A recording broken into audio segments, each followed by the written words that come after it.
ada suara ketuban pecah, kemudian memang akhirnya ketubannya itu banyak sekali keluar dari bagian bawah tubuhnya si mbak ini.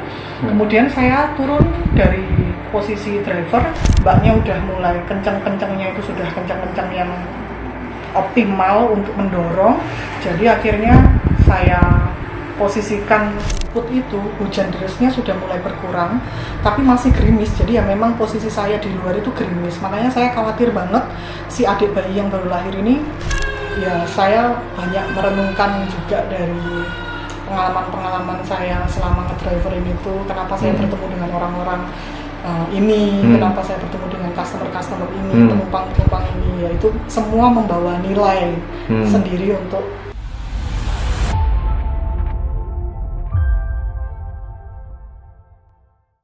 Oke, baik Tribuner, dalam saksi kata kali ini saya akan menyajikan sebuah informasi yang cukup langka.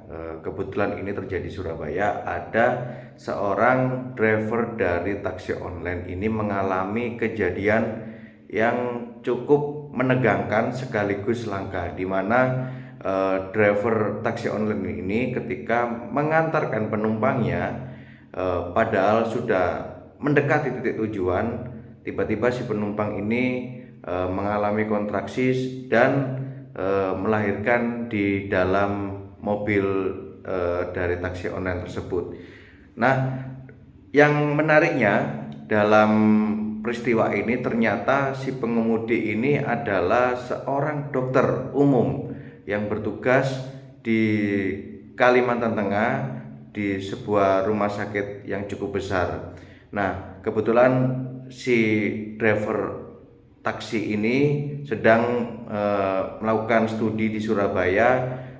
Di sela-sela aktivitasnya studi di Surabaya ini melakukan pekerjaan sambilan, yaitu dengan driver taksi online. Untuk liputannya mari kita simak. Rosa, kejadian semalam ada penumpang melahirkan di mobil itu gimana ceritanya? Ya, waktu tadi malam sekitar jam 9 malam kurang, ya seperti biasa ada orderan dari penumpang Grab. Kebetulan saya driver Grab di sekitaran Tambak Sari, tujuannya ke Asemrowo, ke Tambak Pring Asemrowo.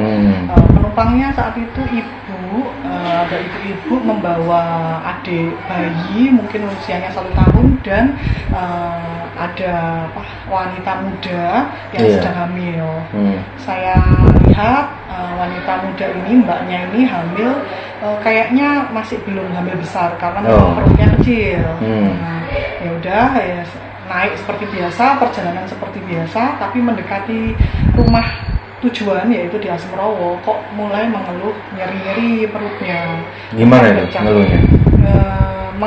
Hanya mengeluh jadi mengeluh nyeri, ya mengeluh seperti itu. Terus saya tanggap, saya toleh ke belakang, kenapa mbak, apa kencang-kencang gitu kan. Karena sepanjang perjalanan saya ajak ngobrol itu masih bisa berkomunikasi dengan baik, jawab seperti kehamilan kedua, lalu anak pertama lahirnya 1 tahun yang lalu, terus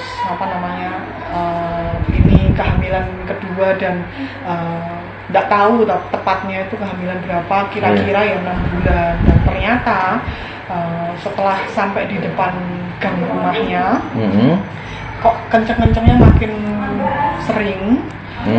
Itu salah satu tanda-tanda persalinan. Lalu kemudian ada juga rasa ingin buang air. Dan ternyata nggak lama ketubannya pecah, ada suara ketuban pecah. Kemudian memang akhirnya ketubannya itu banyak sekali keluar dari bagian bawah tubuhnya si mbak ini. Kemudian saya turun dari posisi driver ke pintu sisi mbaknya, ke tempat duduk sisi mbaknya. Sedangkan ibunya mbaknya ini sudah turun menyusul besannya untuk memanggil suami mbaknya. Nah, terus akhirnya saya lihat, loh kok ini sudah seperti dalam proses persalinan. Menurut sepengetahuan dan sepengalaman saya, ini sudah masuk di proses persalinan. Akhirnya saya coba evaluasi dengan cepat lagi, dengan evaluasi singkat dan cepat, dan ternyata memang proses persalinan. Akhirnya setelah pecah ketuban, mulai tampak bagian dari kepala janin, kami nyebutnya ubun-ubun kecilnya udah kelihatan. Kemudian mbaknya udah mulai kencang-kencangnya, itu sudah kencang-kencang yang optimal untuk mendorong. Jadi akhirnya saya posisikan semaksimal mungkin di mobil di bagian tengah. Kemudian saya pandu untuk melahirkan, dan akhirnya nggak lama, nggak nyampe 10 menit, nggak sampai 10 menit, puji Tuhan kelahiran adik bayi ini lancar, tidak ada macet-macetnya, langsung menangis dengan keras, terus geraknya aktif, terus kulitnya juga langsung memerah. Jadi ada kelegaan di saya bahwa walaupun ini kelahiran di dalam mobil di pinggir jalan, serba nggak ada apa-apa gitu, nggak ada selimut, nggak ada alat bantu apapun, bahkan saya juga nggak pakai APD, nggak pakai handscoon, nggak pakai apron, ya tapi untungnya lancar. Yang saya perhatikan ya satu bayi, kedua ibu baik semua. Kemudian saya minta tetangga yang ada di situ untuk mengumpulkan 1-2 selimut untuk si bayi ini. Saya mencegah supaya nggak jatuh ke hipotermia yang seperti dikatakan oleh Bu Bidan Alfi. Kemudian setelah saya pastikan bayi stabil, ibu stabil, saya langsung gasngeng menuju ke klinik Bidan Alfi. Kan memang jaraknya mungkin sekitar 1 kilo dari tempat kejadian lahiran di pinggir jalan tadi itu. Dan ibunya yang melahirkan, mbak yang melahirkan ini juga cukup kooperatif. Waktu saya pandu, waktu saya arahkan, cukup kooperatif, jadinya enak, nurut gitu loh.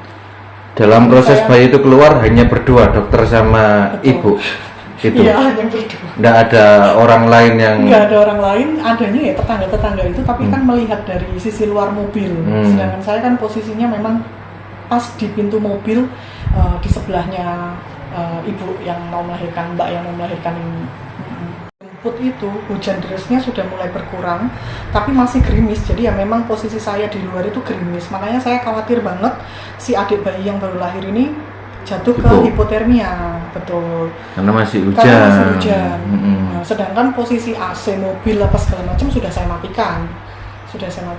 Yang saya pikirkan adalah ya paling hangat adalah pelukan dari mamanya. Betul. Jadi setelah lahir saya pastikan aman bayinya, agar skornya baik dan lain-lain. Saya posisikan di posisi kangguru. Kain yang ada saat itu hanya daster dari ibunya ya. Dasternya itu saya gulung ke atas untuk nyelimutin adik bayi ini. Sebelum datang selimut dari tetangga itu tadi. Pasti tadi malam gaduh ya, suasana gaduh, kampung. Tetangganya bingung loh, teriak-teriak gitu ya. Kok bisa lahiran di mobil gitu. Ya. Tapi ini dok, kok bisa pas gitu ya dipertemukan dengan dokter yang notabene kan dari latar belakang dokter juga ya? Ya, selama saya ngedriver Grab dari Oktober itu saya memang merasa bahwa untuk penumpang spesial seperti ini itu ya memang sudah ada jalannya yang skenario Tuhan ya ini. Sudah ditakdirkan oleh yang punya kehidupan. Jadi ya saya banyak merenungkan juga dari pengalaman saya selama ngedriver ini tuh, kenapa saya bertemu dengan orang-orang ini, kenapa saya bertemu dengan customer ini, penumpang ini, yaitu semua membawa nilai sendiri untuk perenungan di hidup saya. Gitu. Jadi ya saya bersyukur bertemu dengan mereka, saya bersyukur juga bisa membantu sedikit atau banyak jenis kelamin, karena itu nggak terlalu penting. Yang penting pokoknya dia nggak sesak, nggak biru, geraknya aktif. Jenis kelamin saya nggak terlalu perhatikan. Jadi kemarin saya nggak tahu cewek atau cowok, ternyata bayinya cowok, terus ganteng. Saya lihat bersih sekali pipinya ini, tapi ya nggak pengen punya bayi lagi. Cukup 2 anak cukup. Ya nengok tadi ibunya juga sehat, udah fit kembali, ya bisa mandiri ke kamar mandi sendiri dan lain-lain. Terus adik bayinya juga tenang, nyusunya saya tanya juga ternyata kuat, ASI-nya gitu. Jadi ya syukur kepada Allah semuanya lancar, semoga kedepannya juga semuanya sehat, bertumbuh berkembang dengan baik, ibu juga pulih dengan segera. Dokter, ini biar Tribuner tahu latar belakang dokter ini, kan dokter memang ya, sudah praktek ya. Kalau boleh tahu di mana? Saya itu kerjanya di Kalimantan Tengah. Oh, Kalimantan. Ya, saya kerja di Kalimantan Tengah, PNS di Provinsi Kalimantan Tengah, bekerjanya di instansi Rumah Sakit Umum Daerah Provinsi Kalimantan Tengah, Dr. Dori Silvanus. Kemudian di tahun 2021 itu saya ditugaskan belajar untuk meningkatkan kualitas SDM ceritanya dari provinsi, dari BKD provinsi. Saya sekolah lanjutan di Surabaya, di Universitas Erlangga, di Fakultas Kedokteran Universitas Erlangga. Program studinya dokter spesialis penyakit dalam yang SP1.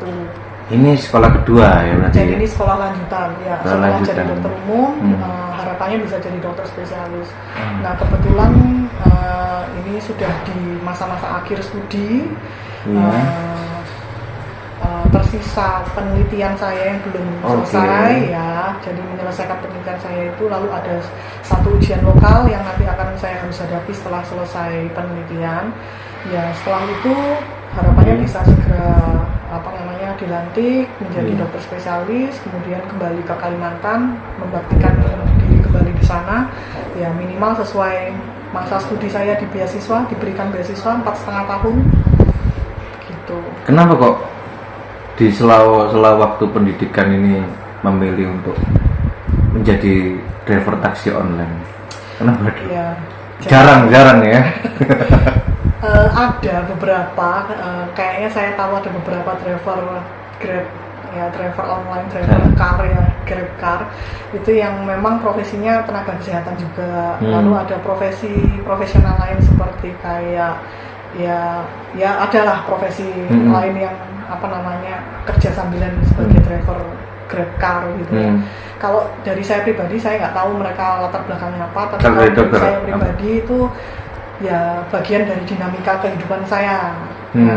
Bagian dari dinamika kehidupan saya terus, dan saya itu yang terutama tuh karena hobi.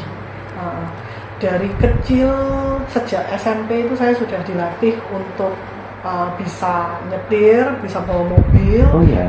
Ya, dari SMP kelas 2, kelas 3 itu sudah dilatih. Karena saya dari desa, jadi latihannya kan enak tuh, di desa kan banyak lahan kosongnya ya. Engkong di sana punya usaha gitu? Papa, mama, om, tante. Ada satu toko bangunan, jadi kebetulan ya latihannya sambil nganterin bahan bangunan ke desa-desa itu, ngirim bahan bangunan yang jadi sopir dari SMP Pak? Jadi sopir latihan jadi sopir. Sopir galangan? Ya, galangan dari SMP lalu lanjut SMA. SMP ya masih di lokal-lokal aja Mas, ya, karena kan masih terlalu kecil ya untuk turun ke jalan, kan bahaya juga. Saat udah bisa dapat SIM, ya itu mulai mulai antar-antar galangan itu tadi ke desa-desa, naik turun bukit ya, daerah Pare Kediri sana. Jadi ke taksi online ini memang karena pengalaman untuk nge-driver itu memang saya suka nyetir. Daripada saya nyetir nggak ada tujuan, mending saya sekalian cari cuan gitu ya, cari tambahan jajannya anak-anak. Terus mungkin ketemu orang-orang baru yang bisa kasih inspirasi untuk saya, kasih perenungan seperti kasusnya Mbak S ini. Ya, itu tadi pemirsa Tribuner, kita sudah menyaksikan langsung di bidan Alvia, yang mana bidan tersebut adalah tempat di mana saat ini Ibu Sirka Mariana dan putranya ya yang baru lahir sekarang dirawat di sana. Kondisi bayi bisa kita saksikan tadi dalam kondisi sehat, berjenis kelamin laki-laki dengan berat badan 2,7 kg. Yang bisa saya petik dari liputan kali ini tadi sudah disampaikan oleh Bu Alvia bahwasanya kepada ibu-ibu yang terutama yang bersuami ya, untuk tidak usah segan-segan atau tidak usah malu-malu ketika menstruasinya sudah terlambat, segera check up karena peristiwa semacam ini melahirkan mendadak di tempat yang bukan semestinya itu sebenarnya cukup berisiko ya kepada terutama untuk nyawa si adik yang akan dilahirkan maupun untuk ibu sendiri. Untungnya dua-duanya selamat. Semoga Tribuners bisa mengambil pelajaran atau hikmah dari peristiwa ini di Kota Surabaya. Saya Tony Hermawan melaporkan. Download Tribun X sekarang, menghadirkan lokal menjadi Indonesia.